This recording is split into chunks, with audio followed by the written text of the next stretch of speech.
Waalaikumsalam warahmatullahi wabarakatuh. Alhamdulillah Rabbil Alamin. Salatu wassalamu ala nabiyina Muhammadin wa ala alihi wa ashabihi ajma'in.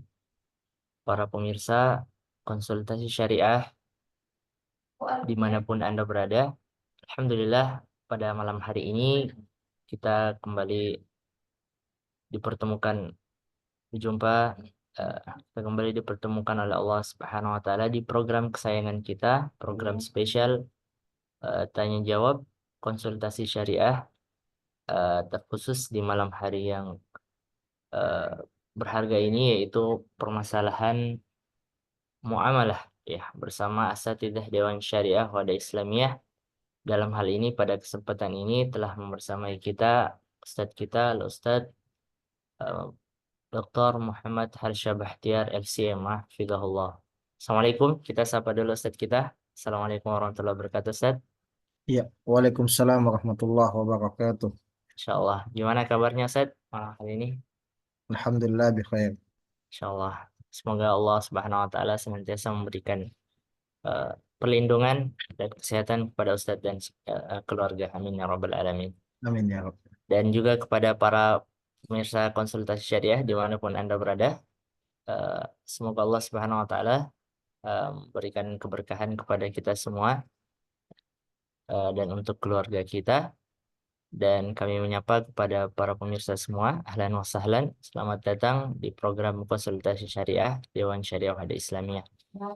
Baiklah, kami menantikan atensi dan pertanyaan-pertanyaan dari para pemirsa sekalian. Anda dapat mengirimkan pertanyaan Anda eh, dan terkhusus pada malam hari ini kita akan eh, berkonsultasi seputar permasalahan muamalah ya bersama Ustadz kita insya Allah. Silakan kami menantikan pertanyaan-pertanyaan yang masuk dari para pemirsa sekalian dan juga diajak keluarganya, teman-temannya bantu share link-link konsultasi ini agar semuanya insya Allah bisa mengikuti program spesial kita ini. Anda dapat bertanya melalui kolom chat langsung ya, di kolom pertanyaan, dan kami insya Allah akan membacakan pertanyaan-pertanyaan dari para pemirsa sekalian ya, atau juga bisa melalui pesan WhatsApp di nomor Dewan Syariah Wahda Islamiyah eh, yang telah kita berikan ya, dan sudah banyak pesan yang masuk ya, di 0813 5444 0897 ya. Sekali lagi kami ulang 0813 5444 0897 ya. Silakan, kami menantikan pertanyaan-pertanyaan dari para pemirsa sekalian, dan sembari kita menantikan pertanyaan yang masuk, insya Allah kita terlebih dahulu mendengarkan materi pengantar ringkas yang akan dibawakan oleh Ustadz kita pada malam hari ini. Kepada Al-Ustadz, waktu dan tempat kami persilakan. Falyatafadhal masykuran wa majura. Ya, terima kasih Ustadz kita atas waktu dan kesempatan yang diberikan pada malam hari ini. Sebelumnya, suara saya jelas Ustadz? Nah, Ustadz, alhamdulillah jelas suaranya. Iya. Baik. Bismillahirrahmanirrahim. Alhamdulillah. Alhamdulillahi rabbil alamin. Wabihi nasta'in ala umurid dunya wad din. Wassalatu wassalamu ala rasulihil amin. Imamil muttaqin. Sayyidil anbiya'i wal mursalin. Nabina Muhammadin wa ala alihi wa ashabihi ajma'in. Allahumma la sahla illa ma ja'altahu sahla wa anta taj'alul hazanata sahlata idza syi'. Rabbi shrah li sadri wa yassir li amri wahlul 'uqdatan min lisani yafqahu qawli. Amma ba'd, para hadirin dan hadirat yang dimuliakan oleh Allah Subhanahu wa taala. Alhamdulillah, pada malam yang berbahagia ini kita bersyukur kehadirat Allah Subhanahu wa taala karena kita masih diberikan nikmat, kesempatan dan kesehatan oleh Allah Subhanahu wa taala sehingga kita masih dapat melaksanakan segala aktivitas kita. Dan yang kedua, salawat serta taslim tak lupa kita kirimkan kepada baginda yang mulia Rasulullah Shallallahu Alaihi Wasallam, yang mana beliau adalah nabi dan teladan kita semuanya. Baik, Bapak Ibu, ikhwan akhwat, hadirin hadirat yang dimuliakan oleh Allah Subhanahu wa taala, malam hari ini kita bertemu dalam program konsultasi Dewan Syariah Wahda Islamiyah, dan pada kesempatan yang berbahagia ini bersama kami di Dewan Komisi Muamalah, yang mana insya Allah kita akan sharing tentang seputar muamalah di dalam Islam, sambil menunggu atensi seluruh peserta yang hadir. Sebagaimana yang diamanahkan oleh host kita, maka kita sedikit mengangkat materi pada malam yang berbahagia ini. Mungkin sebelumnya kami bisa share screen, Ustadz Amirullah. Ya, Ustaz. Iya, Tafadhal. bisa ya. Baik. Iya. Eh, jadi sedikit menjadi pengantar diskusi kita pada malam hari ini adalah tentang utang dalam perspektif ekonomi Islam dibandingkan dengan perspektif ekonomi konvensional saat ini. Ya, jadi kita ingin melihat bagaimana Islam itu memandang utang dan bagaimana ekonomi kita saat ini yang liberal itu memandang utang, atau ekonomi global ya, secara umum. Karena kita tahu, para peserta yang dimuliakan oleh Allah, saat ini bisnis di dunia ini, khususnya bisnis-bisnis dalam skala besar, ya, itu tidak terlepas dari yang namanya utang. Ya, bahkan membangun bisnis saat ini itu rasanya tidak bisa kalau tidak berutang. Ya, ini suatu fenomena ekonomi kita saat ini. Jadi kita membangun bisnis itu dari modal utang. Ya. Nah, maka coba kita lihat bagaimana utang itu dalam perspektif Islam dan dibandingkan dengan ekonomi konvensional liberal saat ini. Baik. Sebagai pendahuluan, ya, kemudian nanti kita bacakan di sini, saya ada sedikit makalah ya, perkataan dari Syekh Al-Khaslan dalam kitabnya Fikih Muamalah Al-Maliyah Al-Mu'asirah. Ya, Syekh Al-Khaslan ini salah satu uh, pakar ekonomi Islam ya, dan fikih muamalah di Kerajaan Saudi Arabia. Taib, ini akan kita bacakan uh, perkataan beliau yang mana ini juga menjelaskan tema kita. Tapi sebelumnya perlu kita ketahui bahwa seorang muslim itu sebisa mungkin menghindari yang namanya utang. Ya. Jadi jangan mempermudah untuk mengambil utang kepada siapapun. Selagi kita mampu, maka jangan sekali-kali kita utang. Ya. Utang itu diperbolehkan kalau kita dalam posisi kesulitan. Ya. Dalam posisi ada hajat yang mendesak, kemudian tidak ada jalan lain, maka utang bisa menjadi solusi. Ya. Perlu kita ketahui bahwa utang itu berbahaya. Bahayanya apa? Bahayanya adalah bahwa itu adalah harta orang lain yang wajib untuk kita kembalikan. Dan kita tidak pernah tahu apakah di masa depan kita bisa mengembalikannya atau tidak. Ya. Belum lagi apabila kita tergoda untuk tidak melunasi utang. Ya, itu bahaya. Dan itu bisa menjadi satu pintu kezaliman. Kita berutang pada orang, kemudian kita tidak membayarnya. Dan betapa banyak di zaman kita saat ini orang-orang yang tidak amanah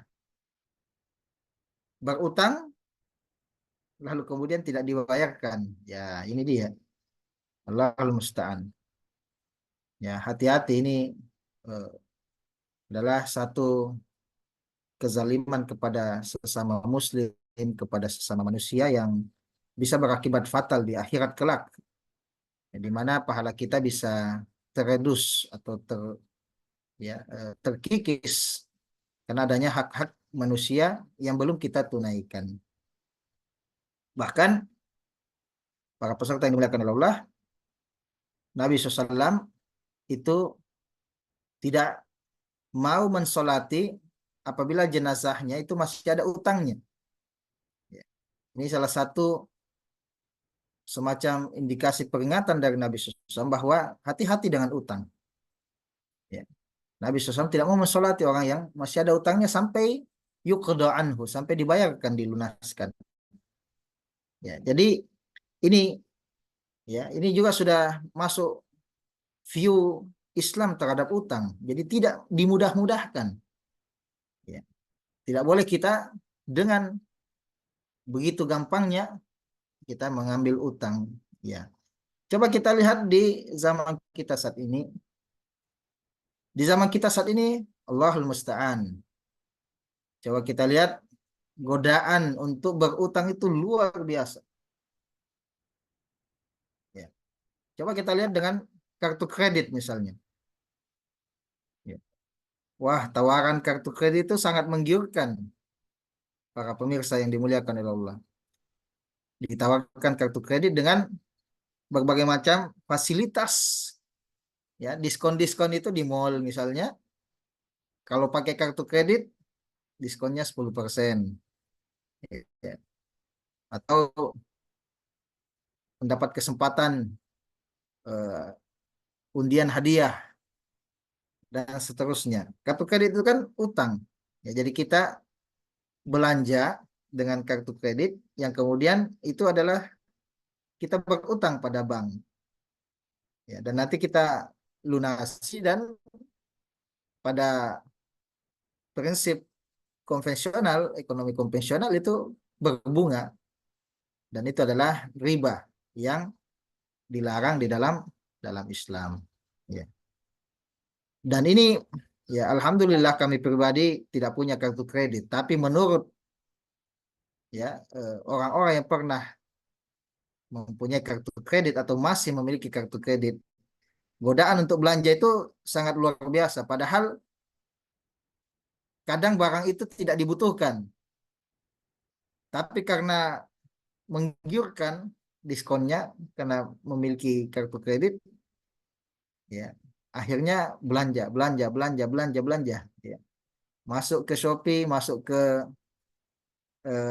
aplikasi-aplikasi online, ya pakai kartu kredit, kartu kredit, kartu kredit. Tidak sadar itu utang semua itu, ya yang harus dibayar dan biasanya ada bunganya dan ini riba. Ya. Dan utang di zaman sekarang belanjanya itu bukan belanja kebutuhan, kadang-kadang itu bukan belanja kebutuhan yang mendesak. Ya, jadi dia sudah bukan seperti yang kita sampaikan tadi. Kita itu dalam Islam jangan berutang kecuali darurat atau kebutuhan mendesak. Ya, sekarang tidak karena kita punya kartu kredit. Kadang kita membeli sesuatu yang dia sifatnya kalau dalam istilah agama tahsini. Ya. Tahsini itu adalah sesuatu yang hanya untuk meningkatkan gaya hidup dan ya kesenangan, kesejahteraan. Ya. Misalnya buka-buka aplikasi dapat diskon promo spesial pemegang kartu kredit jalan-jalan ke Bali, tiket pesawat murah dan hotel murah. Itu kan eh, itu adalah meningkatkan kesenangan, ya, kesenangan hidup. Dia bersifat tahsini, dia bukan darurat yang harus kita ke Bali atau ke tempat tersebut untuk eh, melakukan perjalanan, naik pesawat dan seterusnya. Ya. Tapi kemudian karena kita punya kartu kredit, kita tergiur dan akhirnya kita berutang. Ya, jadi utang sudah ya menjadi berubah orientasi, digunakan untuk gaya hidup. Ya, punya iPhone baru tapi dari utang. Ya, padahal sebenarnya iPhone iPhone itu ya eh, bukanlah kebutuhan yang mendesak. Ya, sebenarnya kita cuma butuh ya HP dengan spesifikasi yang tidak perlu sampai iPhone yang terbaru misalnya. Ya, tapi karena gaya hidup ya kita berutang beli iPhone, ya seperti itu. Jadi ini yang harus kita pahami. Ya. Jadi utang itu eh, tidaklah kita mengambilnya kecuali dalam keadaan mendesak. Baik. Kemudian ya ini perbedaan ya. Jadi sudah satu perbedaan yang kita sampaikan. Ya. Jadi dalam Islam tidak mengambil kecuali darurat.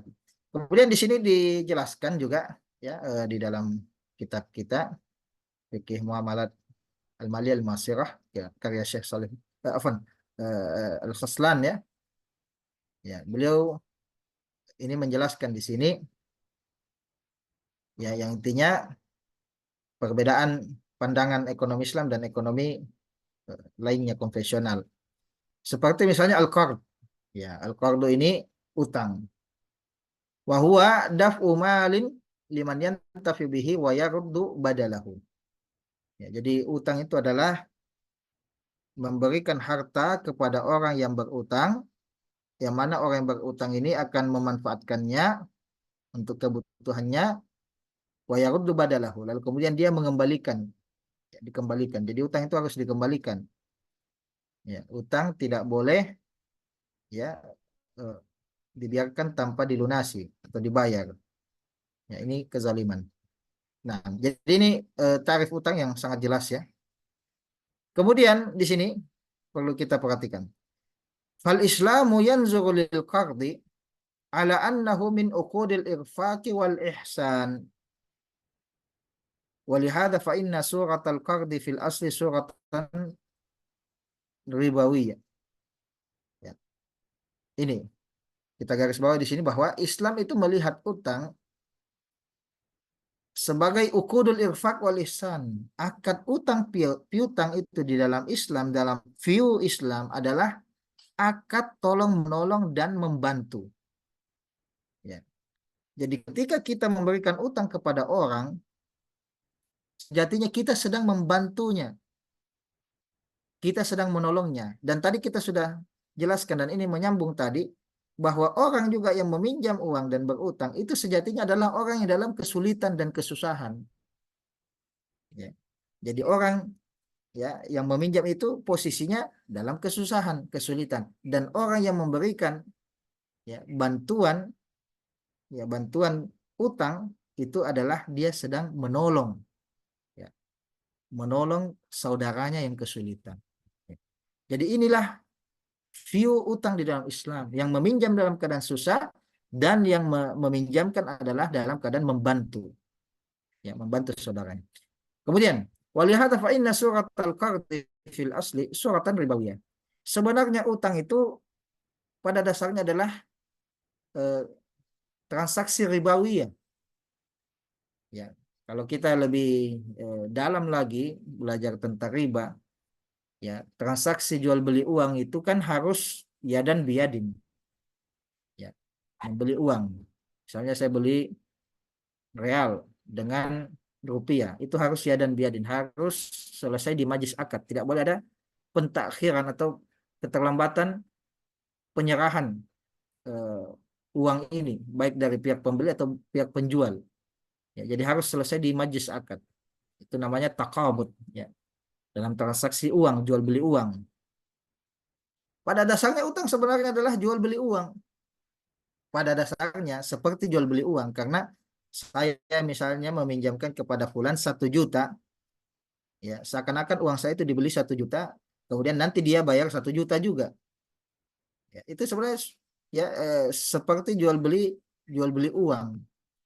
Ya, dan namanya jual beli uang itu harus takabut, tak boleh adanya keterlambatan. Ya, utang ini dibolehkan oleh Allah SWT. Artinya saya kasih dia 1 juta, kemudian nanti dia mengembalikan setelah 6 bulan misalnya, ada keterlambatan di situ. Pada dasarnya adalah riba, tapi kemudian karena ini bagian dari tolong menolong orang yang kesusahan, maka ini dibolehkan oleh Allah Subhanahu Wa Taala. Ya, seperti itu. Ya, jadi pada dasarnya dia surah ribawi ya, ini disebutkan di sini. Dia adalah gambaran transaksi ribawi karena jual beli uang sebenarnya. Dan jual beli uang itu harus ya dan biadin, harus di majlis akad selesai penyerahan masing-masing uang baik dari pihak satu dan pihak kedua. Ya, mudah-mudahan bisa dipahami ya. Nah, ya, jadi ini pada dasarnya dia riba, tapi kemudian karena ini akadnya tolong menolong, dia dibolehkan oleh Allah SWT. Baik, lanjut. Fa indama tuqridu rajulan asyrata alaf riyal ala an yaruddaha ba'da sanatin masalan fa hadis surah ribawiyah. Ya, kata beliau, ketika engkau atau enam ya, ketika engkau meminjamkan kepada seseorang 10.000 real misalnya, dan dia membayar 1 tahun kemudian, ya fahadis surah ribawiyah, inilah ya contoh gambaran riba, transaksi ribawi, jual beli uang. Ya, karena ada takhir di sana, ada keterlambatan penyerahan dari pihak yang kita kasih utang. Ya. Artinya kita kasih dia sekarang, dia baru bayar 1 tahun kemudian. Ini kan sebenarnya gambaran transaksi riba dalam jual beli mata uang. Ya. Walakinnal Islam istasna hadis surah wahil qard tasjian linnas alal irfaq wal ihsan wat ta'awun wat takaful fima bainahum. Tetapi Islam membolehkan ini karena ya untuk memotivasi manusia, ya untuk memotivasi manusia untuk menolong saudara yang kesusahan. Ya. Jadi ini ya sekali lagi, dan juga kita sudah tekankan bahwa orang yang meminjam itu pada dasarnya dalam posisi susah. Ya, tidak ada orang yang dalam keadaan dia mudah kemudian dia pinjam uangnya orang. Ya, itu pada dasarnya. Ya. Ya, maka kemudian ya untuk memotivasi manusia menolong saudaranya ya yang kesusahan dalam finansial, maka dibolehkanlah utang piutang ini. Ya, seperti itu. Fa idza asbal qardu la yuradu bi hadzal ma'na wa inna ma yuradu bihi ribhi wal istismar kharajal qardu an mawdu'ihil asli alladhi ubiha min ajli wa huwa al-infaq wal ihsan. Ya, ini kemudian masuk ya beliau ingin menjelaskan ya. Jadi kita sudah pahami utang itu untuk menolong ya. Dan namanya orang menolong itu tidak mengharapkan profit ya. Profit itu keuntungan ya. Namanya juga menolong. Ya, ada orang tenggelam di laut, saya tolong, saya tidak mengharapkan profitnya, tidak mengharapkan dia bayar saya, karena saya menolong dia. Seperti itu. Ada orang yang kelaparan, saya kasih dia makanan dalam bentuk sedekah, itu namanya menolong. Saya tidak mengharapkan balasan, imbalan, profit, saya tidak mengharapkan. Ya, jadi akad utang itu bukan untuk profit, mencari keuntungan, bukan. Karena dia sekali lagi irfak, menolong. Ya. Maka kemudian dikatakan di sini, ya, ketika utang itu berubah orientasi, idza aswal qard la yuradu bihi hadzal makna. Kalau utang itu sudah berubah orientasi, bukan lagi maksud utang itu untuk menolong, wa inna ma yuradu bihi ribhi, tetapi diinginkan untuk mencari keuntungan sebanyak-banyaknya, berbisnis utang. Ya, ini dia. Sekarang ya financial, perusahaan-perusahaan finansial yang besar di dunia ini bisnisnya apa? Utang. Ya, dia mengumpulkan uang manusia, ya, mengiming-imingi imbalan riba, Ya, kamu tabung sekian tahun, bunganya sekian. Ya, nanti dia tinggal ambil selisih bunga aja. Ya, dia kasih kita, ya, atau nasabahnya dia kasih bunga 2%, dia kasih pinjam ini uang, diambil 10% bunganya. Jadi dia dapat 8% profitnya. Ya, jadi sekarang sudah menjadi bisnis. Ya, ya. Apabila sudah berubah utang itu yang tadinya diinginkan untuk menjadi akad tolong menolong, kemudian menjadi akad profit, mengincar, ya, keuntungan, ya, dan dianggap sebagai investasi. Ya, jadi uang diinvestasikan untuk diutangkan kepada orang lain. Investasi itu mengharapkan keuntungan, berarti berubah orientasi. Ya, maka kharajal qardu an maudu'il asli alladhi ubiha min ajlihi huwa wa huwa al-infaq wal ihsan. Maka berarti sudah keluar dari relnya, berarti sudah keluar dari tracknya yang diinginkan oleh Allah Subhanahu wa taala. Ya, maka kita lihat, ya, bisnis utang luar biasa, pinjol. Ya, setiap kita, ya, buka media sosial, ya, minimal ada lewat itu iklan pinjol. Ya, dalam beberapa kali kita membuka media sosial, ya, ada saja lewat iklan pinjol, pinjaman online, dan dengan begitu mudahnya dikasih, ya, foto KTP, bunga rendah, ya. Eh, Kemudian dia tidak peduli kamu lagi kesusahan atau hanya untuk hura-hura, ya, karena memang dia bisnis. Kamu dikasih utang, kamu harus bayar pokoknya dan bunganya. Ya, ini sudah keluar dari track yang diinginkan oleh Allah Subhanahu wa taala, pembolehan utang itu. Ya, maka kemudian di sini dikatakan, ya, kalau sudah keluar, ya, dari track yang diinginkan oleh Allah, yaitu untuk menolong, sudah menjadi bisnis, ya, roja ila makan alaihi fil asal, maka kembali dia hukumnya pada hukum asal. Nah, tadi kita katakan apa? Hukum asalnya tuh dia surah ribawiyah, adalah gambaran ribawiyah, transaksi riba. Ya, tapi kemudian kenapa dia dibolehkan? Karena untuk tolong menolong. Nah, ketika sudah tidak digunakan untuk tolong menolong, maka kembali lagi kepada hukum asalnya, dia haram. Ya, kalau Anda memberikan utang dengan tujuan bisnis, mengambil profit bunga, itulah riba yang diharamkan oleh Allah Subhanahu wa taala. Islam sudah menaruh, ya, dan memberikan solusi akad-akad yang memang tujuannya untuk profit. Seperti apa? Jual beli. Kalau Anda mau profit, jangan pakai utang, jangan berbisnis utang. Kalau Anda mau mendapatkan profit, keuntungan, maka Anda berjual beli. Oleh karenanya di dalam Al-Quran dikatakan wa halallahu al-bai'a wa harrama riba. Allah menghalalkan jual beli dan Allah mengharamkan riba. Riba dalam rangka mencari profit utang itu tidak boleh. Tapi Anda mau mencari profit yang asli, maka jual belilah Anda. Karena orang yang jual beli itu tidak dalam keadaan, ya, pada dasarnya tidak dalam keadaan terhimpit, ya, seperti itu. Ya, pada dasarnya dia dalam keadaan ridho, dia dalam keadaan lapang, ya. Dia dalam keadaan memang bisnisnya jual beli, ya. Seperti itu. Maka, ya, ini adalah, ya, poin yang sangat penting. Betapa banyak usaha yang dibangun dengan utang riba akhirnya bangkrut, bangkrut, ya. Karena itu yamhaqullahu riba. Allah itu memurkai riba. Ya, Allah itu memurkai riba wa yurbis shadaqah, dan Allah itu suka kalau sedekah.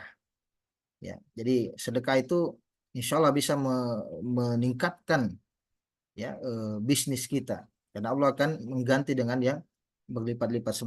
Sebaliknya kalau dibangun di atas, ya, dibangun di atas utang riba, ya, maka cepat atau lambat akan hancur, cepat atau lambat akan hancur. Oleh karenanya kita lihat, ya, terakhir sebelum kita diskusi, ya, oleh karenanya kita lihat, ya, banyak pebisnis pemula, ya, atau bahkan yang sudah malang melintang, ya, dia memulai bisnisnya dengan ambil utang di bank, utangnya ratusan juta, miliaran, dengan bunga yang tinggi, ya. Pada akhirnya dia gagal bayar, ya, perusahaannya ditutup bahkan disita, kemudian dia harus, ya, membayar berkali-kali lipat dari yang semestinya, ya, dia bayarkan, ya, pinjamannya lebih daripada pokok pinjamannya, ya. Maka ini pemirsa yang dimuliakan oleh Allah SWT, ya, inilah perbedaan, ya, perbedaan antara utang di dalam Islam, ya, dan juga utang di dalam pandangan konvensional, ya. Sekarang semua itu, ya, membangun bisnis berbasis utang. Mohon maaf, negara kita itu, ya, berbasis utang juga banyak, ya, bisnisnya, ya, itu berbasis utang, ya. Membangun jalan tol dengan utang, ya, utang itu ada bunganya, ya, seperti itu. Dan kemudian jalan tol itu misalnya, ya, untuk juga meraup keuntungan, ya. Jadi bisnis itu, jalan tol itu bisnis, kemudian dibangun di atas utang, utang ada bunganya. Ini bahaya, bahaya sebenarnya, ya. Dan eh, bisa saja menjadi pintu untuk mengakuisisi aset-aset negara, ya, seperti itu. Karena membayar bunganya saja, ya, luar biasa besar.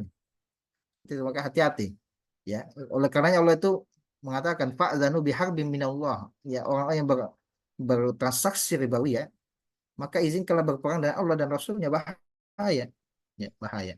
Tapi mungkin ini saja sedikit pengantar dari kami. Mudah-mudahan bisa bermanfaat untuk kita semuanya. Jazakumullah khair. Kami kembalikan pada host. Baik, Masya Allah. Alhamdulillah. Jazakumullah khairan kepada Ustadz atas materi pengantar yang telah dibawakan terkait dengan permasalahan utang.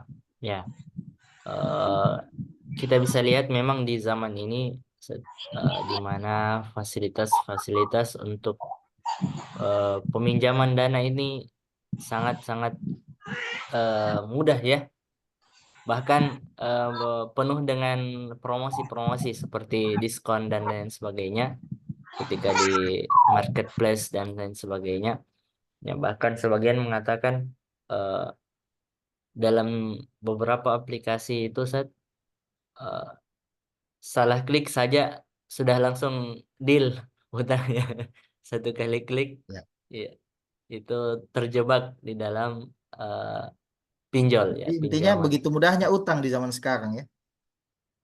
Betul, Ustaz. Masya Allah. Menarik ya pembahasan kita di malam hari ini. Semoga materi yang telah disampaikan Ustaz tadi ya, eh, bermanfaat bagi kita dan kita bisa jadikan sebagai pelajaran dan tambahan ilmu bagi kita semua. Baiklah, para pemirsa konsultasi syariah dimanapun Anda berada, silakan kami menantikan pertanyaan-pertanyaan dari para pemirsa sekalian. Ya, Anda langsung dapat bertanya di kolom komentar ya untuk lebih mudah ya, dan insya Allah kita akan coba berdiskusi ya terkait dengan pertanyaan-pertanyaan dari para pemirsa sekalian. Ya, baik Ustaz, kita insya Allah akan membacakan ya beberapa pertanyaan ya. Kita dahulukan dulu eh, yang terkait dengan permasalahan muamalah ya, dan terkhusus yang mendekati dengan materi yang telah dibawakan Ustadz pada malam hari ini. Kita ke pertanyaan yang pertama saat ini terkait dengan em, menyicil kendaraan di dealer resmi ya, Honda, Yamaha dan sebagainya. Apakah ini masuk dalam riba atau tidak, Ustaz? Dan apakah hal seperti ini terlarang atau tidak? Syukran, Ustaz. Silakan. Iya. Taib. Menyicil kendaraan, ya. Sebenarnya hukum asalnya menyicil itu boleh, ya, di dalam Islam, ya. Kalau di dalam istilah Islam disebut dengan bai'ut taqsid, ya. Jadi kistun kistun artinya sepotong-sepotong. Ya, itulah istilah nyicil, ya, di dalam fikih muamalah, ya. Apakah membeli kendaraan di dealer resmi misalnya Honda itu eh, dengan cicil riba atau tidak? Pertama kita ingin, ya, memposisikan dulu mana yang boleh mana yang tidak boleh, ya. Cicil itu boleh, ya, sudah kita posisikan cicil boleh, ya, tapi nanti eh, lanjutannya atau pengikutnya harus kita perhatikan rincinya, ya. Jadi cicil boleh, ya. Kemudian Yang kedua, boleh juga perbedaan antara harga cas dan harga cicil. Kalau cas misalnya motor itu 20 juta, kalau dia dicicil 2 tahun menjadi 30 juta. Ini boleh, ya. Ini boleh. Asalkan disepakati di awal akad dan tidak ada penambahan lagi setelahnya dan juga tidak ada penalti. Penalti. Ya, kalau keterlambatan maka dapat penalti. Ya, penalti dalam artian dia harus tambah lagi. Dia harus tambah lagi dalam bentuk penalti.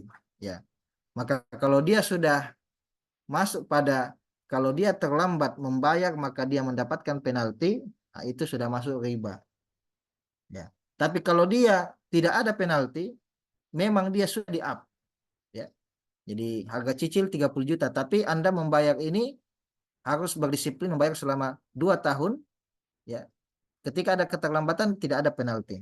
Ya, tidak ada penalti. Mungkin ada hukuman-hukuman lainnya, tapi tidak dengan penalti pembayaran tambahan. Ya, maka ini insya Allah boleh. Ya, ini insya Allah boleh. Yang tidak boleh itu kalau itu tadi ada penaltinya. Ya, kalau penalti itu berarti sudah masuk riba. Ya, karena riba itu kan ya kalau Anda terlambat membayar tambah pembayaran. Ya, ini riba jahiliyah. Ini riba jahiliyah. Ya, wallahu a'lam bishawab. Baik, Masya Allah. Syukran, barakallahu fikum, Ustaz. Eh, senada mungkin pertanyaan dari eh, saudari Darmawati, Ustaz, Darwati. Eh, tanya seputar menyicil rumah BTN, ya, KPR, yang mempunyai unsur riba, yaitu melibatkan tiga pihak, developer, pembeli, dan pihak bank. Bagaimana dalam hal ini, Ustaz? Ya, kurang lebih sama ya, lebih sama. Eh, kita nasabah ya tidak boleh ada penalti-penalti ya, keterlambatan. Tentu juga nasabah itu bukan berarti dengan senaknya dia nunda-nunda pembayaran, karena hati-hati juga dapat hadis yang lain. Kalau riba itu haram tidak boleh, maka menunda utang, bayar utang juga itu ada hadisnya juga larangannya. Ya, Nabi SAW bersabda matlul ghani zulmun. Ya, artinya mematol atau menunda-nunda membayar utang padahal dia mampu itu adalah kezaliman. Ya. Jadi inilah ya dipilihkan oleh Nabi SAW yang memberikan itu ya tidak boleh menzalimi ya dengan membiayakan tambahan-tambahan bunga yang tidak masuk akal ya. Kemudian juga yang meminjam juga harus sadar diri, tidak boleh menunda pembayaran karena itu adalah kezaliman. Ya. Jadi masing-masing ada ancamannya. Ya, jadi sebelum Anda memikirkan hukumannya, ya Nabi SAW sudah menjelaskan itu kezaliman. Kezaliman itu cukup ya untuk membuat kita wanti-wanti ya untuk disiplin dalam membayar utang ya. Berkaitan ini cicil rumah BTN ya seperti itu kira-kira ya apa namanya gambaran umumnya ya. Yang masalah itu di penaltinya bukan di cicilannya ya seperti itu ya. Kemudian untuk eh, cicil-cicil juga ya. Sekali lagi kami ingatkan di sini bahwa kami menjawab sesuai yang ditanyakan ya. Terkadang di dalam kontrak itu ada ya justru ada hal-hal yang eh, tidak disebutkan ketika ditanya, tapi ada di dalam kontrak. Kemudian itu ternyata tidak boleh ya. Jadi eh, tidak boleh kita memutlakkan jawaban-jawaban asatidzah ya. Seperti itu. Jadi rincian kontrak itu harus kita ya baca. Tapi kita hanya memberikan gambar umum ya yang kita terima pertanyaannya. Ya. Seperti itu. Allah alam bisawab. Baik, Ustaz. Barakallahu fikum atas jawaban dari Ustaz kita. Ya, memang kalau kita lihat ya ini masalah denda ini hampir ada ya di transaksi-transaksi konvensional ya selain syariah. Bismillah Ustaz, bisa bertanya? Ya, bisa mungkin interaktif, Ustaz. Ya, baik. Barakallahu Ya, di fikum. selang-seling ya, selang-seling. Ya, selang-seling mungkin jika ada yang ingin bertanya langsung, maka kami persilakan dengan raise hand terlebih dahulu. Ya, dan Tadi Gimana, dengan Abu iya. Sofyan? Abu Sofia paling pertama ini angkat Iya, tangan dari tadi. mungkin kita Sebelum persilakan mulai kepada Abu kayaknya. Sofia terlebih dahulu. Silakan. Ya, Bismillah. Syukur Ustaz, jazakallah khairan atas Ya, kesempatannya. Suara kami terdengar ya Ustaz ya? Ya, iya, silakan. To terdengar. the point ya, Iya. karena waktu terbatas ini menurut. Iya, Ustaz. Langsung saja. Ya, bagaimana hukum cicil barang Ustaz di bank syariah? Ya, Iya, syukran. Kayak cicil mencicil mobil atau motor. mencicil barang di Bank syariah Indonesia Indonesia, BSI. BSI. Iya. Apa yang dibeli dan bagaimana akadnya, apa akad tambahannya yang atau rinciannya, ada sedikit rincian yang bisa dijelaskan. Belum saat kami rencana mau ambil mobil, cuman kami bertanya dulu. Kami tidak ada gambaran karena kan kami tahu bahwasanya itu syariah. Khawatirnya kalau kita langsung menyicil kemudian ada tambahan-tambahan itu dikhawatirkan. Makanya ya kami bertanya, rencananya kami mau ambil mobil saat di bank syariah itu. Ya, Iya, syukran. ya. Jadi di Bank Syariah Indonesia, ya perlu kita ketahui mendukung Bank Syariah. Ya, Bank Syariah itu adalah niat baik dari ulama-ulama kita untuk menghadirkan sistem keuangan yang berlandaskan syariat Islam. Ya, jadi ini solusi ya dengan berbagai macam kekurangannya lah.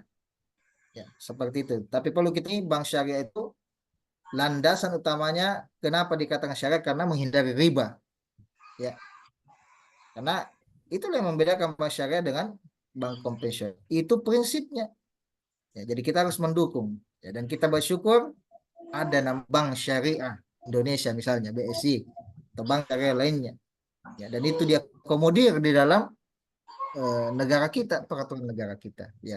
Kemudian bank syariah itu ada DPS-nya, Dewan Pengawas Syariah. Ya, jadi ada undang-undang yang membolehkannya, ada prinsipnya, ada lagi Dewan Pengawasnya. Jadi memang berlapis ini. Ya, berlapis juga itu pengawasan terhadap bank syariah. Ya. DPS itu memastikan akad-akad yang terjadi adalah akad sesuai syariah. Kalau tidak sesuai syariah akan ditegur. Ya. Kemudian DPS berpatokan dengan fatwa Majelis Ulama Indonesia. Ya. Jadi dia akan memberikan opini-opini terkait akad-akad yang ada, apakah sesuai dengan fatwa MUI atau tidak. Ya, seperti itu. Jadi ini kita tidak usah terlalu khawatir, ya, karena ada ulama-ulama yang ada di bank syariah, ada di Indonesia, ya, karena memang harus ada DPS-nya, Dewan Pengawasnya, seperti itu. Kemudian cicil ya di bank syariah ya itu menggunakan akad al-murabahah.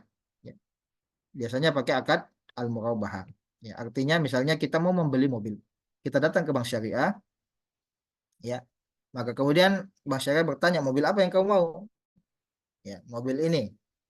Ya. Kemudian bank syariah akan melihat ya melihat dulu tentunya kemampuan kita dalam pembayaran, ya, slip gaji dan seterusnya. Ya, kemudian ya studi kelayakan pada umumnya bank, ya, kemudian akan meng-ACC kalau memang memiliki kemampuan dalam pandangan bank ini nasabah memiliki kemampuan pembayaran, ya. Nah, kemudian bank syariah akan membeli barang tersebut yang kita inginkan, ya, dengan harga yang telah kita ketahui berapa harganya, ya, sama-sama kita ketahui. Anda tahu itu harganya 150 juta misalnya, ya, bank juga tahu. Kemudian bank akan membeli itu, ya, kemudian dijual kepada Anda nasabah, ya, dengan mengambil margin, ya. Ini namanya murabah. Jadi dengan mengetahui modalnya dan mengetahui keuntungannya berapa, ya.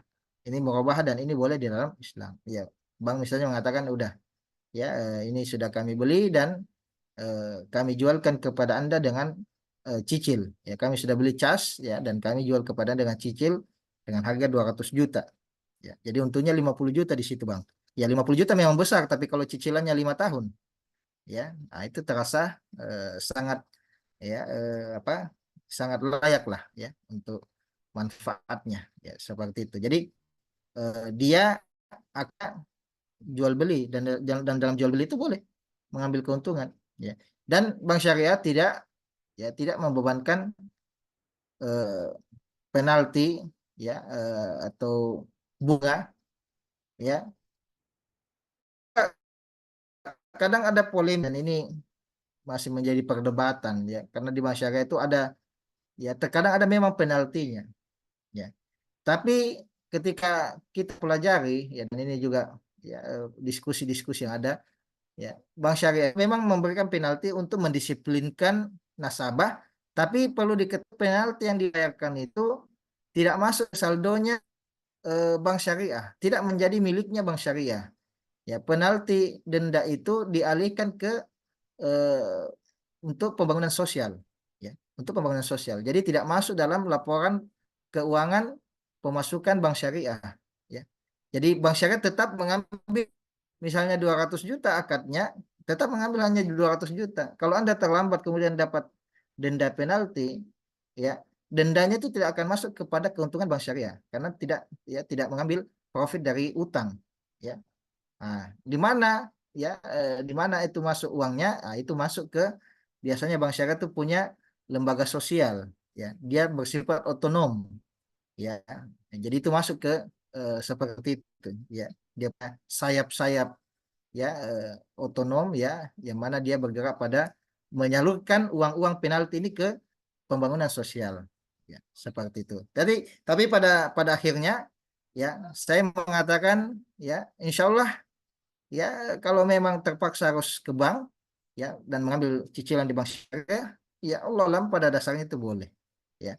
Tapi untuk detailnya kalau ada yang meragukan harus ditanya pada ustadz ya rinciannya apa yang meragukan kita ya karena jangan sampai pegawainya ini keluar rel misalnya ya seperti itu. Allah bisa. Insyaallah. Baik, syukran wa barakallahu fikum Ustaz atas jawabannya dari pertanyaan saudara kita tadi. Baik, eh, kita selang-seling ya, kita coba bacakan pesan yang masuk dari pesan WhatsApp Ustaz. Ya, ini terkait utang tadi Ustaz. Ya. Izin bertanya Ustaz, bagaimana hukumnya jika kita punya utang dan sudah berniat untuk dibayar, tapi ada sesuatu hal mendesak yang harus dibayar juga, jadi kami menangguhkan dulu. Dan apa hukumnya kita bersedekah tapi masih punya utang? Apakah pahala sedekah kita diterima atau tidak? Syukran Ustaz. Iya. Eh, jadi tadi bagaimana hukumnya kalau sudah mau bayar utang tapi kemudian tiba-tiba ada kebutuhan Kebutuhan yang yang mendesak harus Ustaz. dibayar juga. Ya, Ya, seperti itu Ustaz. baik. Ya, Eh, perlu kita ketahui bahwa membayar utang itu ada yang dia sudah jatuh tempo, ya. Ada yang belum jatuh tempo. Ya, jadi dia utang tapi belum jatuh tempo. Ya, misalnya 1 bulan lagi. Ya, kita mau bayar utang segera lunasi, tapi tiba-tiba ada kebutuhan mendesak. Ya, uang ini terpaksa kita harus alihkan ke kebutuhan mendesak dan utang kita belum jatuh tempo. Ya, maka ini tidak apa-apa. Ya, ini tidak apa-apa karena ya ketika belum jatuh tempo berarti belum wajib bagi kita untuk membayarnya. Tapi kalau kita membayarnya itu tidak mengapa, itu lebih bagus karena itu udah niat untuk mengembalikan hartanya orang. Ya, jadi kalau dia utangnya belum jatuh tempo, kemudian dialihkan ke kebutuhan yang lain, maka tidak mengapa. Ya, yang menjadi masalah di sini adalah ya kalau seandainya sudah jatuh tempo, ya maka di sini wajib bagi kita untuk membayarnya, ya. Dan kalau misalnya ada kebutuhan lainnya, hendaknya kita untuk tafahum, ya. Kita eh, meminta ya persetujuan atau toleransi ya dari soal pemilik harta yang kita utang dengannya. Ya. Jadi kita agar adakan negosiasi ya membantu kita ya seperti itu. Ya, jadi dia adalah kewajiban kalau sudah jatuh tempo kewajiban maka ya kewajiban itu tidak boleh ditunda ya tidak boleh ditunda Ya, dan hajat kita perlu juga diukur sejauh mana hajat itu, apakah dia darurat. Ya, kalau darurat, ya maka darurat tubihul mahzurat. Ya, darurat itu membolehkan suatu hal yang haram. Maka dalam konteks misalnya kalau dia tidak membayar ini dia bisa mati, ya maka pada hal ini dia ya boleh mendahulukan dulu keselamatan jiwanya. Ya, dan yang memberikan utang ini dapat ya masuk pada firman Allah SWT, wa in kana zu usratin fanadhiratun ila maisar. Ya, kalau orang yang diberikan utang ini ya kemudian jatuh tempo utangnya, kemudian dia dalam kesusahan, ya itu tadi dia harus bayar karena dia kalau tidak bayar dia bisa mati misalnya, maka kewajiban yang memberikan utang ini untuk menangguhkan sampai dia mudah. Ya, jadi itu jadi kewajibannya yang memberi utang ini untuk menangguhkan pembayaran orang yang berutang sampai dia masa mudahnya, ya sampai dia lapang untuk bisa membayar utangnya. Ya mungkin walau alam bisawab. Baik, Ustaz. Barakallahu fikum atas jawabannya. Ya, kita ucapkan terima kasih. Kita lanjut pertanyaannya. Ya, masih ada beberapa pertanyaan. Kita ke kolom chat Zoom dulu, lalu kita kembali kepada saudara kita yang raise hand. Ya, dari kolom chat Zoom, Ustaz. Ya. Bagaimana hukumnya memberikan bakat kepada anak-anak kita yang wisuda, Ustaz? Bakat reward mungkin. Ya. Mungkin pertanyaan orang tua ke anak ya. Ya, bukit-bukit apa ini? Bukit sekarang banyak macamnya. Ya, Betul. ada buket bunga, ada buket buket coklat, ya. Bahkan ada buket buket uang sekarang ini. Ya. Nah, ini juga jadi ya permasalahan yang harus diteliti lebih jauh, ya. Buket uang. Jadi dia buket isinya lembaran-lembaran 50.000 yang totalnya 500.000. Tapi kemudian dibelinya itu dengan harga 700.000. Ya. Nah, ini kan sebenarnya kalau dalam transaksi uang rupiah dengan rupiah harus takobut dan harus tamasul, ya harus selesai transaksi di majlis akad dan harus nominalnya sama, ya. Nah, buket uang ini bagaimana misalnya uang yang ada di buket 500.000 tapi kita belinya 700.000. Nah, ini ada syubhat ribanya sebenarnya di sini, ya ada syubhat ribanya. Tapi kalau buket, ya coklat, snack, ya kemudian buket, ya bunga, ya Allah alam ini boleh-boleh saja, ya ini saya ada buket ini ketika saya promosi, ya dapat buket dari istri saya, jadi tidak apa-apa, ya seperti itu. Allah alam bisawab. Saya Ustaz, syukran wa barakallahu fikum. Ya. Kita kembali kepada saudara Deng Turu ya mungkin. Kami persilakan kepada saudara kita yang ada di Zoom untuk bertanya langsung. Tafadhal. Bismillahirrahmanirrahim. Assalamualaikum warahmatullahi wabarakatuh, Ustaz. Waalaikumsalam warahmatullahi wabarakatuh. Ana mau bertanya, Ustaz, masalah hutang piutang. Bagaimana Ya. hukumnya jika misalkan saya menghutang kepada orang, lalu saya lupa berapa yang saya hutang. Misalkan saya hutang 10 botol bensin, tapi dalam beberapa hari karena saya lupa membayarnya, saya lupa kira-kira berapa botol yang saya pinjam di orang tersebut. Tapi Ya, masalahnya juga orangnya, dia juga orang tua, dia lupa juga. lupa, Ustaz. Begitu. Ya, ya sudah ya pertanyaannya. Eh, Bisa satu lagi, Ustaz. Sekalian, Ustaz. Ya, fadal. Ini, Ustaz, masalah hutang piutang juga. Nyicil misalkan kendaraan. Bagaimana hukumnya kita nyicil barang di suatu PT, misalkan dia memberikan cicilan syariah, tapi di sisi lain dia sebelumnya penyicil riba begitu, Ustaz. Jadi dia itu seorang yang memberikan hutang piutang berupa eh, kendaraan, lantas ada penaltinya sebelumnya. Tapi sekarang dia menambahkan akad secara syariah, jadi begitu, Ustaz. Apakah boleh kita mengambil Tidak ada intinya. kendaraan lewat dari situ. Padahal kita Ya, sudah tahu Ustaz, baik. bahwasanya dia sebelumnya apa pelaku riba dan sekarang masih melakukan Ustaz. Bagaimana Ustaz? Syukran Ustaz. Baik. Langsung dijawab ya, Ustaz. Ya, Ustaz, Terus kita, syukran. Ya, Ustaz Amir. silakan. Ya. eh Tadi ya utang, kemudian kita lupa, dia juga lupa ya.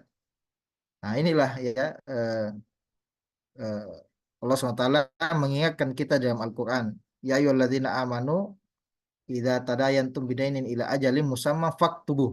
Ya. Wahai orang yang beriman, ini ayat terpanjang di dalam Al-Quran ini. Wahai orang yang beriman, apabila kalian berutang pada suatu tempo, ya maka uktubu, tulis. Ya, kenapa ditulis? Supaya tidak lupa. Nah, tapi memangnya pada dasarnya kita biasa meminjam itu, apalagi hal-hal yang tidak terlalu besar ya. Biasa kita itu tidak tulis ya. Kita yang berutang tidak tulis, yang diutangi juga tidak menulis. Ya, bagaimana ini 10 botol atau berapa botol udah lupa ya. Maka tentu sebisa mungkin kita cari titik yang kita sepakati dengan apa namanya? Dengan yang punya harta ya. Karena pada dasarnya itu kan milik dia ya, dan tidak boleh kita mengambil harta orang kecuali dengan keridonnya ya. Jadi kita coba menegosiasi ulang ya. Anda lupa, saya juga lupa, kira-kira berapa ya. Maka sampai pada titik di mana dia katakan oh, sudah sekian aja ya. Anda juga misalnya udah ridho ya pada jumlah nominal tersebut ya. Maka ya sudah ya. Karena sudah ada keridoan dari keduanya ya. Seperti itu. Ya. Dan bisa juga cara-cara lain, misalnya ya ada data yang tersimpan ya di mesin ya, mungkin bensinnya itu pakai mesin ya, kemudian bisa dilacak ya, bisa dilihat ya, di tracking ya transaksinya ya. Alhamdulillah rata-rata malah di zaman sekarang itu eh, canggih dan modern ya. Jadi intinya kalau saya bisa mengasih nasihat bahwa sebenarnya intinya itu di pemberi utang kita menegosiasi mana ya keriduannya ya, mana keriduannya. Kalau tidak bisa deadlock misalnya, ya sudah kita coba berusaha ya semaksimal mungkin ya mencari di mana transaksi itu, men-tracking transaksi tersebut, dan insya Allah ya apapun itu ya kemungkinan besar itu bisa di-tracking ya, bisa di-tracking ya. Apalagi arus keuangan ya, sekarang transaksi lewat bank sudah ada ya apa namanya, sudah ada apa koran ya, rekening koran dan seterusnya itu ya, kita semua sangat dimudahkan ya. Wallahu a'lam bishawab. Kemudian yang kedua ya apakah kita bisa mengambil kredit dari orang yang atau perusahaan yang terkenal dengan dia itu riba ya, kemudian setelahnya dia mengubah ya ke eh, transaksi syariah ya. Saya kurang paham tadi, yang jelas seingat saya dia dulu bertransaksi riba, nyicil, kemudian dikasih penalti ya, sekarang sudah syariah ya. Mungkin itu kesimpulan saya ya. Yang jelas kalau dulu riba kemudian sekarang sudah syariah, enggak apa-apa, sekarang enggak apa-apa Apa karena Ustaz? dia berubah ya. Eh, dia masih melakukan sekarang Ustaz, tapi Ah, ada syariahnya juga Ustaz. Ada ada untuk syariat. riba, Bagaimana ada ada untuk syariahnya, syariah. ada ribanya, ada syariahnya, ada riba. Kalau ada ribanya berarti tidak syariah. Kalau tidak ada Eh, riba berarti syariah. begini Ustaz, kan ada yang bekerja sama dengan perusahaannya Ya, dengan kata syariah. Jadi ya, dia mengatakan murabahah dengan ya. hal tersebut. Tapi setelah saya cek, dia juga melaksanakan transaksi riba dengan yang lainnya. Dia membuka ruang. Tapi di sisi lain yang saya cicil ini, misalkan saya tidak dikenakan penalti begitu. Tidak Oh ada, ya, karena ada sudah. tanda Sudah. tangan. Begitu, Jadi Ustaz. Anda syariah dengan orang lain riba, begitu. Iya, Ustaz. Zakat khusus Begitu, akad Ustaz. Anda, dia bertransaksi syariah, tapi dengan orang lain dia bertransaksi riba. Iya, kira-kira begitu. Begitu Ustaz. Iya, iya Ustaz. Nah, maka dengan Anda itu insya Allah boleh, dengan dia tidak boleh. Ya, seperti itu. Karena ya dengan Anda halal karena tidak ada ribanya, dengan yang lain itu tidak boleh karena ada ribanya. Begitu aja, simple. Ya, Nabi SAW bertemu dengan orang Yahudi. Ya, tetapi transaksi Nabi dengan Yahudi tidak ada ribanya. Ya, atau Nabi tidak memasukkan dan tidak membolehkan riba. Tapi Yahudi dengan orang lain bisa saja dia riba. Ya, maka transaksi Yahudi dengan orang lain yang ada ribanya tidak boleh, tapi transaksi Nabi dengan Yahudi itu boleh kalau tidak ada ribanya. Ya, jadi mungkin seperti itu ya. Dentur ya. Kalau di bahasa Jawa itu tur artinya tidur. Ini sudah waktunya tidur ini. Ustaz, syukran Ustaz. Jazakallah khairan. Seperti itu. Mungkin Ustadz Amirullah silakan Syukran untuk Ustaz.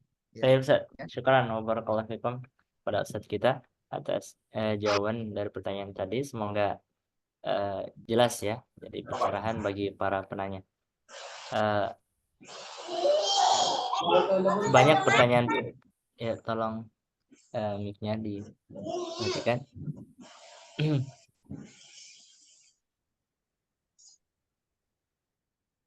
Ya, masih banyak pertanyaan-pertanyaan yang masuk dari para pemirsa konsultasi syariah. Namun karena keterbatasan waktu kita, insya Allah Ta'ala semua pertanyaan-pertanyaan yang masuk ini akan kita tampung ya, akan kita tampung pertanyaannya dan akan kita jawab pada program konsultasi syariah berikutnya ya di Komisi Muamalah, ataupun Anda dapat kembali bergabung pada program konsultasi syariah esok malam ya, pada pembahasan umum dan kontemporer bersama Ustadz kita, Ustadz Dr. Muhammad Yusran Ansor Hafizahullah. Ya, jadi kami simpan pertanyaan dari para pemirsa sekalian ya, keterbatasan waktu kita telah Ustadz kita telah membersamai kita dalam jangka waktu 1 jam ya, dan alhamdulillah kita sudah sampai di penghujung acara konsultasi syariah kita ini ya, dan mungkin yang lainnya juga butuh istirahat di malam hari ini. Maka atas partisipasi dari para pemirsa sekalian, kami ucapkan jazakumullahu khairan ya atas kehadiran semua dan atas pertanyaan-pertanyaan yang masuk dari para pemirsa sekalian. Dan untuk Ustadz, kami ucapkan jazakumullah khairan Ustadz atas kesediaannya mengisi konsultasi syariah kita pada malam hari ini dari materi-materi yang disampaikan tadi sebagai pengantar yang sangat bermanfaat dan menambah ilmu kita, dan juga atas jawaban-jawaban yang telah diberikan dari pertanyaan-pertanyaan yang masuk dari para peserta sekalian. Kami ucapkan jazakumullah khairan, semoga menjadi timbangan kebaikan amal beliau di akhirat kelak. Amin ya rabbal alamin. Pada semuanya kami ucapkan terima kasih, jazakumullah khairan. Semoga kita bisa berjumpa pada program konsultasi syariah pada episode yang selanjutnya di esok hari. Mari kita tutup majelis kita dengan membaca doa kafaratul majelis. Subhanakallah bihamdik, asyhadu an la ilaha illa anta, astaghfiruka wa atubu ilaik. Assalamualaikum warahmatullahi wabarakatuh. Waalaikumsalam warahmatullahi wabarakatuh. Jazakumullah khairan. Ya, syukran Ustaz.